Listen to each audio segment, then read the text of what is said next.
Peço aos irmãos que abram as Bíblias no livro de 2 Crônicas, capítulo 26. Todo o povo de Judá tomou a Uzias, que era de 16 anos, e o constituiu rei em lugar de Amazias, seu pai. Ele edificou a Elate e a restituiu a Judá, depois que o rei descansou com seus pais. Uzias tinha 16 anos quando começou a reinar, e 52 anos reinou em Jerusalém. Era o nome de sua mãe Jecolias, de Jerusalém. Ele fez o que era reto perante o Senhor, segundo tudo o que fizera Amazias seu pai. Propôs-se buscar a Deus nos dias de Zacarias, que era sábio nas visões de Deus. Nos dias em que buscou ao Senhor Deus, Deus o fez prosperar. Saiu e guerreou contra os filisteus e quebrou o muro de Gate e de Jabne e o de Asdod, e edificou cidades no território de Asdod e entre os filisteus. Deus o ajudou contra os filisteus e contra os arábios que habitavam em Gurbaal e contra os meunitas.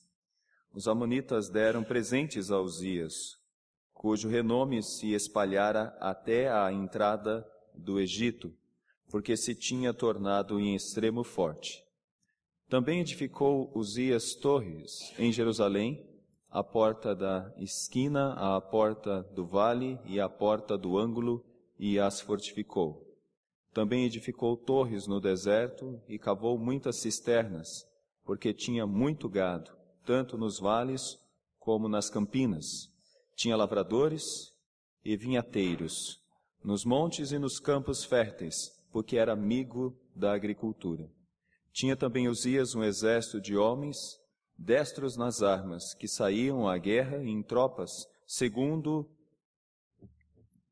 o rol feito pelo escrivão Eiel e Maazéias, o oficial sob a direção de Ananias, um dos príncipes do rei. O número total dos cabeças das famílias, homens valentes, era de 2.600. Debaixo das suas ordens havia um exército guerreiro de 307.500 homens, que faziam a guerra com grande poder, para ajudar o rei contra os inimigos. Preparou-lhes Uzias para todo o exército escudos, lanças e capacetes, couraças e arcos, e até fundas para tirar pedras. Fabricou em Jerusalém máquinas, da invenção de homens peritos, destinadas para as torres e cantos das muralhas, para atirarem flechas e grandes pedras. Divulgou-se a sua fama até muito longe, porque foi muito valorosamente ajudado até que se tornou forte. Mas, havendo-se já fortificado, exaltou-se o seu coração para sua própria ruína, e cometeu transgressões contra o Senhor, seu Deus, porque entrou no templo do Senhor para queimar incenso no altar do incenso. Porém o sacerdote Azarias entrou após ele, e com 80 sacerdotes do Senhor, homens da maior firmeza, e resistiram ao rei Uzias, e lhe disseram: a ti, Uzias, não compete queimar incenso perante o Senhor, mas aos sacerdotes, filhos de Arão, que são consagrados para este mistério. Sai do santuário, porque transgrediste. Nem será isso para a honra tua da parte do Senhor Deus. Então Uzias se indignou, tinha o incensário na mão para queimar incenso. Indignou-se ele, pois, contra os sacerdotes, e a lepra lhe saiu na testa perante os sacerdotes na casa do Senhor, junto ao altar do incenso. Então o sumo sacerdote Azarias e todos os sacerdotes voltaram-se para ele, e eis que estava leproso na testa, e apressadamente o lançaram fora, até ele mesmo se deu pressa em sair, visto que o Senhor o ferira. Assim ficou leproso o rei Uzias até o dia de sua morte, e morou, por ser leproso, numa casa separada, porque foi excluído da casa do Senhor. E Jotão, seu filho, tinha o seu cargo a casa do rei, julgando o povo da terra. Quanto aos mais atos de Uzias, tanto os primeiros como os últimos, O profeta Isaías, filho de Amós, os escreveu. Descansou Uzias com seus pais e com os seus pais o sepultaram no campo do sepulcro que era dos reis, porque disseram, ele é leproso, e Jotão, seu filho, reinou em seu lugar. Tende misericórdia de nós, ó Pai, e nos dê firmeza. Pedimos isto em nome de Jesus, o teu santo e amado Filho, exemplo de firmeza, de zelo para contigo e de amor para com os seus. Nós pedimos a tua orientação e rogamos, ó Pai, a tua ajuda para entendermos melhor a tua palavra, no nome do Senhor Jesus. Amém. Caros irmãos, ontem no Projeto Família, fizemos questão de ressaltar a importância de um homem chamado Eric Liddell. É um exemplo interessantíssimo o desse homem. Estamos em época de Jogos Olímpicos e ele para nós é uma referência.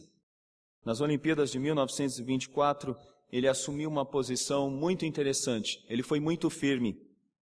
Ele não correu a competição dos 100 metros rasos, pois ele resolveu firmemente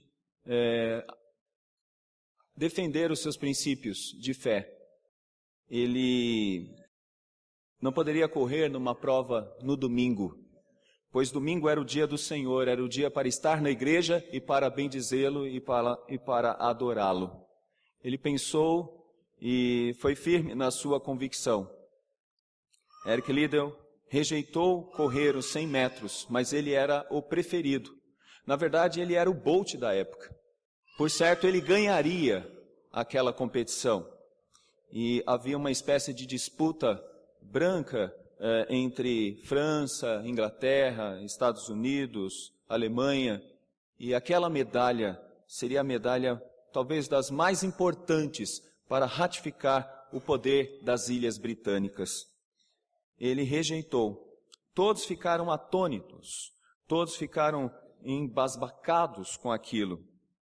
Alguns que o haviam exaltado como um dos melhores corredores começaram a chamá-lo de louco. E ele permaneceu firme mesmo assim.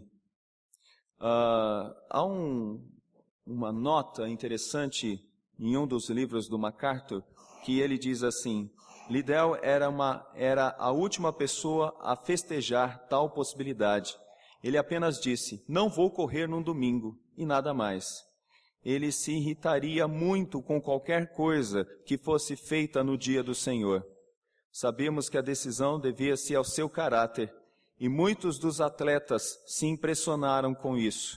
Sentiram que ali estava um atleta preparado para representar bem o que julgava certo, sem interferir com ninguém mais e sem ser dogmático.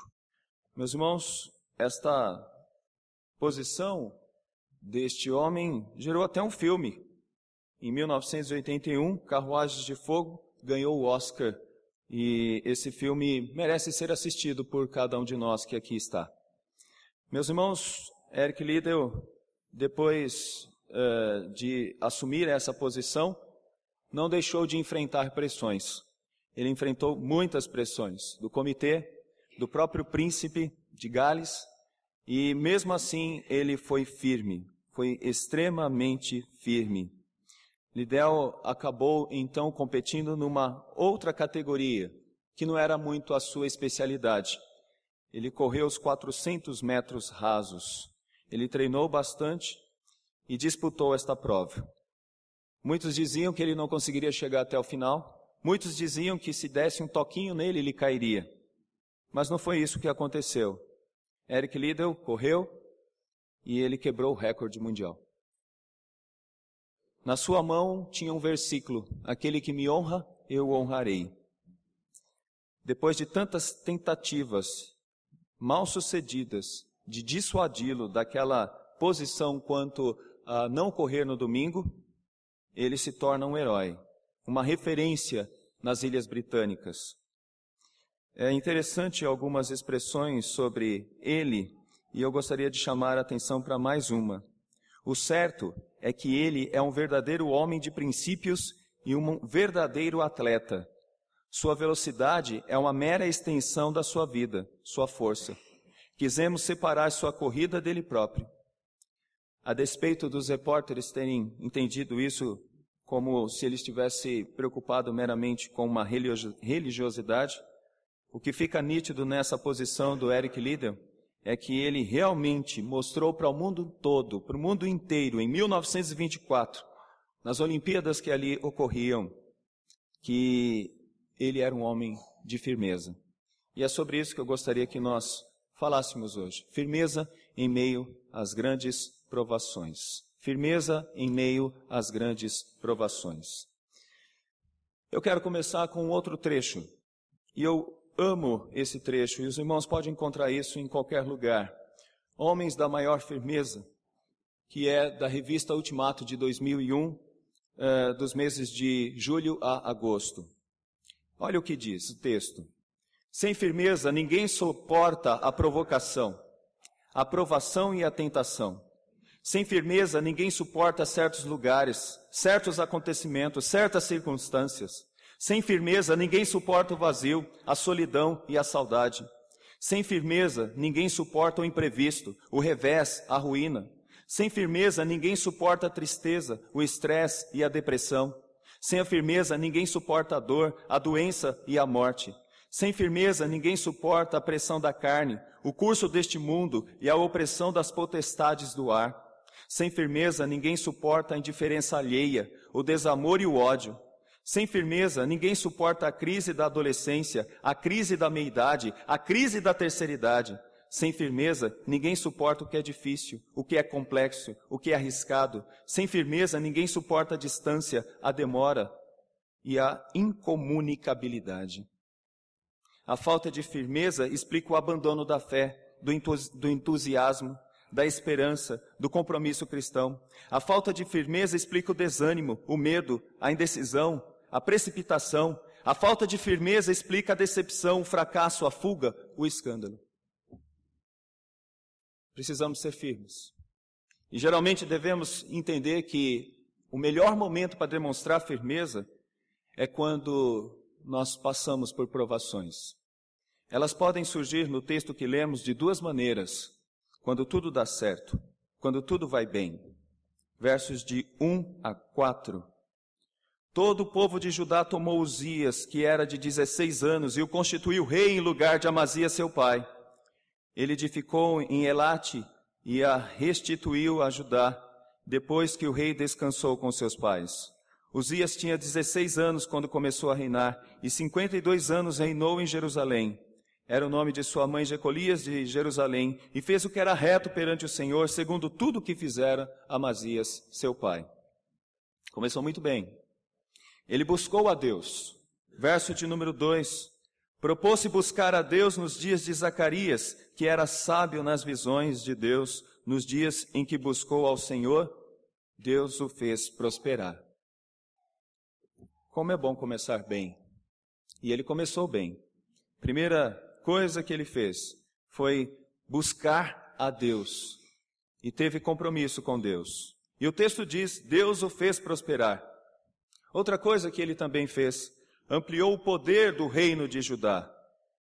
O texto continua no verso 6, saiu e guerreou contra os filisteus e quebrou o muro de Gate e de Jabne e os de Asdod, edificou cidades no território de Asdod entre os filisteus. Ele não somente venceu os filisteus, ele transformou o território filisteu em território de Judá.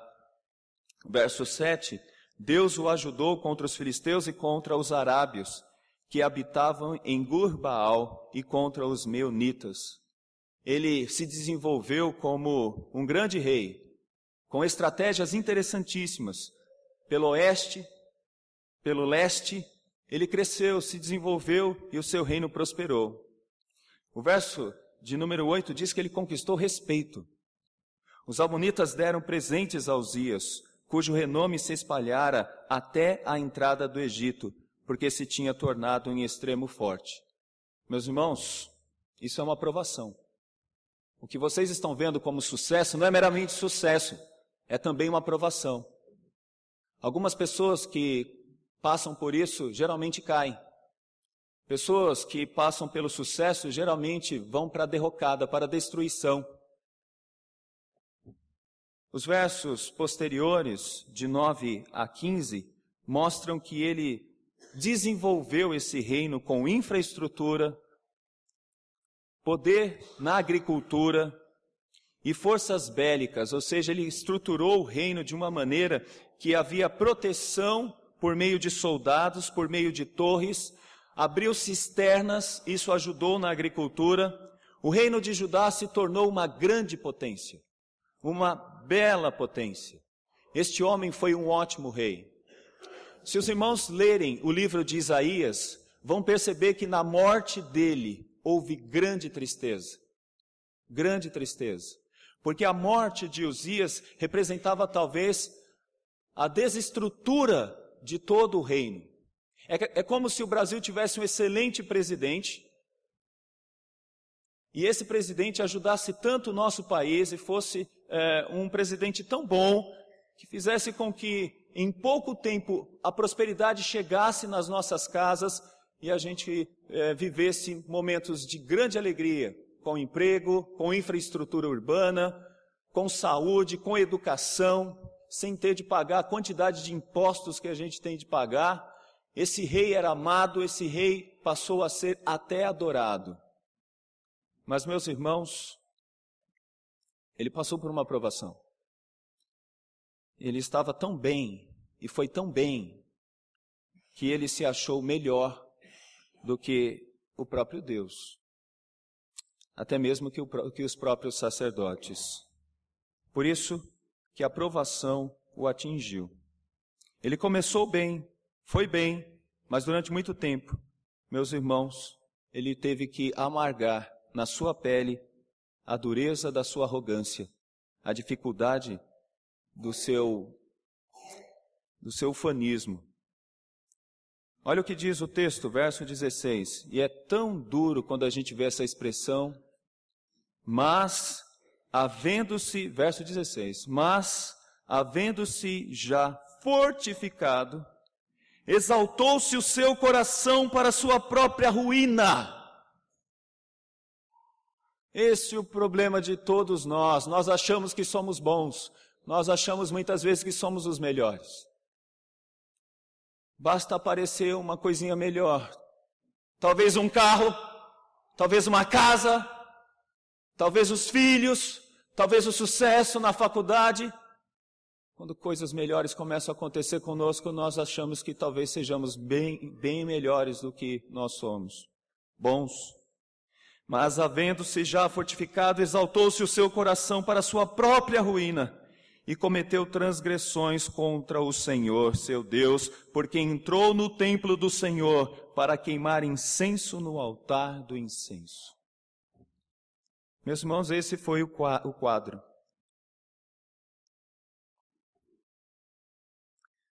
Olha o que diz o verso 19. Então Uzias se indignou. Tinha um incensário nas mãos para queimar incenso. Indignando-se ele, pois, contra os sacerdotes, a lepra lhe saiu na testa perante os sacerdotes, na casa do Senhor, junto ao altar do incenso. O sucesso de Uzias fazia com que todos quisessem estar perto dele, próximos dele. Mas a sua arrogância afastou todas as pessoas dele. Porque lepra causava isso. Afastava as pessoas, distanciava as pessoas do leproso.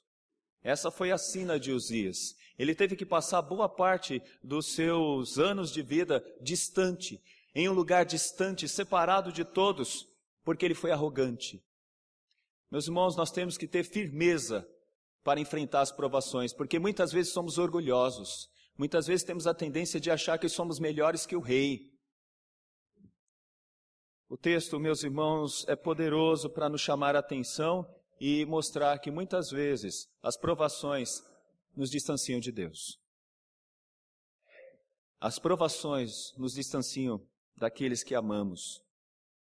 Verso 20. Então o sumo sacerdote Azarias e todos os sacerdotes voltaram-se para ele, e eis que estava leproso na testa, e apressadamente o lançaram fora. Até ele mesmo se deu pressa em sair, visto que o Senhor o ferira. Ele caiu em si. Ele percebeu o que tinha feito. Se ele queria, de forma intransigente, queimar o incenso no altar, ele agora tem que fugir da presença de todos, porque ele percebe que Deus foi justo, que Deus agiu com poder, e naquele momento ele ficou leproso. O fim, meus irmãos, de Uzias se encontra nos versos de número 21, 22 e 23. Mostra a distância dele do próprio povo e mais da casa do Senhor. Meus irmãos, mas eu queria mostrar nesse texto como que nós devemos lutar contra as provações. Verso 17, verso 18. E eu peço à igreja que leia comigo, porque esses versos devem ficar nos nossos corações. Porém, o sacerdote Azarias entrou após ele, e com 80 sacerdotes do Senhor, homens da maior firmeza, o resistiram ao rei Uzias e lhe disseram: a ti, Uzias, não compete queimar incenso perante o Senhor, mas aos sacerdotes, filhos de Arão, que são consagrados para este mistério, sai do santuário, porque transgrediste, nem será isso para a honra tua, da parte do Senhor Deus. Meus irmãos, se fosse um rei mau, se fosse um rei ruim, por certo seria muito mais fácil fazer isso. Mas não, era um dos melhores reis do povo de Judá. Um dos melhores reis, descendente de Davi, um homem que poderia ser chamado como um dos melhores homens. Ele estaria na capa de qualquer revista de sucesso da época. Por certo, qualquer telejornal faria algo assim, gostaria de entrevistá-lo pessoalmente para ter um furo de reportagem com relação à fama, ao sucesso, à beleza do reinado deste homem. Mas esses sacerdotes, Azarias e mais os 80, foram homens da maior firmeza. Da maior firmeza. Você não vai fazer isso aqui não. Essa é a casa do Senhor. E você não vai entrar aqui e fazer o que você quer. Existem leis, existem princípios. E esses princípios são de Deus. E se são de Deus, você não é maior do que Ele. Nós morremos por esses princípios. Você pode vir com o seu exército para cima de nós, mas nós não vamos abrir mão, porque aqui, segundo as ordens do Pentateuco, somente os sacerdotes podem mexer e podem lidar. Você não tem parte nisso. Você não tem parte nisso. Firmeza. Mas a provação era grande, pois era Uzias, não era qualquer rei, era o próprio Uzias. Meus irmãos, quero continuar a pastoral de julho a agosto de 2001.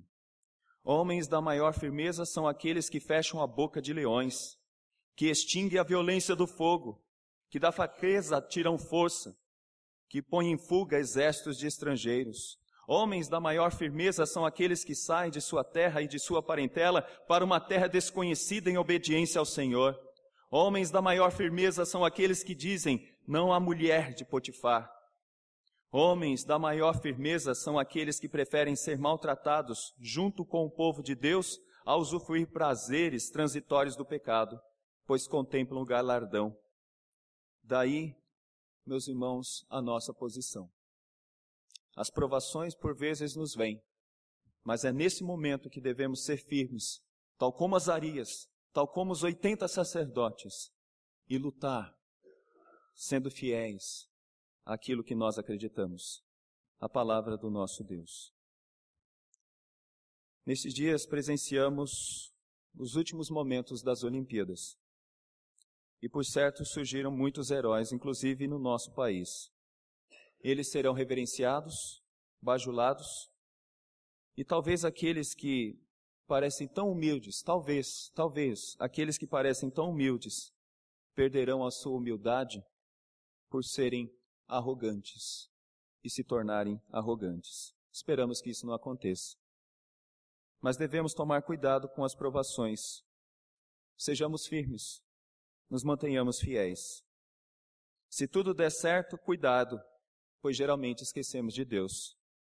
Mas se tudo der errado, cuidado, porque geralmente também abrimos mão de confiar e de continuar entendendo quem é Deus. Alguns dos meus irmãos, passam por desemprego. É uma provação. Sejam fiéis, permaneçam crentes, permaneçam aqueles que confiam que nosso Deus é suficiente para suprir todas as nossas necessidades. Não percam a fé, não desanimem, continuem a lutar, façam como Azarias e os 80, sejam firmes em manter a fé. Alguns de nós estão passando por problemas de enfermidade grave, depressão, câncer. Eu peço a todos esses irmãos que continuem firmes, continuem inabaláveis, continuem crentes, continuem convictos de que o seu Deus é o seu maior tesouro. Alguns de nós passam por problemas conjugais. E eu peço que não se separem. Eu peço que não sejam tentados ao divórcio, por mais tentador que seja. Continuem firmes, continuem inabaláveis. Superem as provações, mantenham o casamento. Digam não ao que o mundo fala. Digam não ao divórcio. Alguns de nós, meus irmãos, estão tristes e desapontados. Talvez até mesmo com algumas coisas da igreja. Não olhem para a igreja. Olhem para Deus e confiem nele. Sejam firmes em Deus, tal como foi Azarias e os 80. Ouçam os conselhos da Bíblia. Meus irmãos, tende por motivo de toda alegria o passardes por várias provações, sabendo que a provação da vossa fé, uma vez confirmada, produz perseverança. Ora, a perseverança deve ter ação completa, para que sejais perfeitos e íntegros, e em nada deficientes. Essas lutas que vocês estão passando, meus irmãos, as lutas que nós passamos, não podem ser maiores do que a convicção de que o nosso Deus está no controle de todas as coisas, e é Ele que nos mantém firme na fé, e é Ele que nos dá certeza de vitória. Nem que tenhamos que enfrentar a morte, nem que tenhamos que enfrentar o rei, nem que tenhamos que enfrentar todos os problemas que esse mundo possa nos apresentar. É importante ouvir Paulo: sede firmes, sede firmes, sede firmes, sede firmes, inabaláveis e sempre abundantes na obra do Senhor, sabendo que no Senhor o vosso trabalho não é vão. Olhemos nessa manhã para Jesus, que começou, continuou e terminou a sua obra, sendo firme e dando a nós o maior de todos os tesouros, a salvação. Comemoremos isso participando da ceia. Que Deus nos abençoe. Amém.